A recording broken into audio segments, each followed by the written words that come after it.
Hi friends, జై జగన్నాథ్. ఇవాళ కొంచెం లెగిసినప్పుడు కొంచెం చాలా లేట్ అయింది.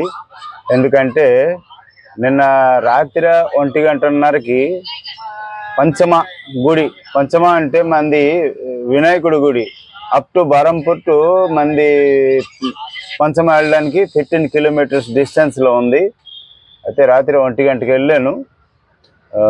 ఇంటికి వచ్చి రెస్ట్ తీసుకున్నప్పుడు 2 అయిపోయింది. చూద్దాం, ఇప్పుడైతే వచ్చాను. రాత్రి 1:30 అయినది. పంచమ కోవిల్ దగ్గరికి వచ్చాను. ఇప్పుడే జస్ట్ వచ్చాను.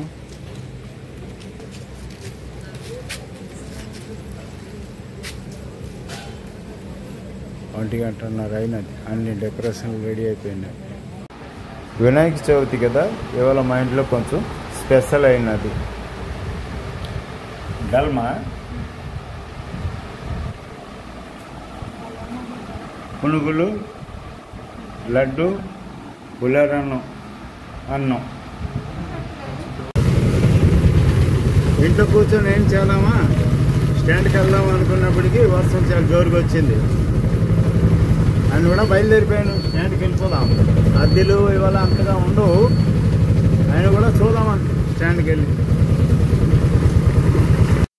చూడండి, ఇదవుతుంది సిటీ హాస్పిటల్ బొగులు స్ట్రీట్లో గణేష్ పూజ. ఇక్కడ చాలా అందంగా డెకరేషన్లు గట్రా చేస్తున్నారు. ఇక్కడ పిల్లలందరూ కలిసి ఒకసారి వీలైతే బొగులు వీధి వచ్చి చూడండి. గేట్ బజార్ నుంచి లుచ్చాపేడ ఐలెత్తావలో ఈ డెకరేషన్ చేస్తున్నారు వినాయకుడికి. హాయ్, జస్ట్ ఇప్పుడు నా డ్యూటీ కంప్లీట్ చేసి వచ్చాను. ఫ్రెష్ అయ్యి మీ ముందున కూర్చున్నాను. మా వీడియోలు కానీ మీకు నచ్చితే లైక్ చేయండి, సబ్స్క్రైబ్ చేయండి, కామెంట్ చేయండి.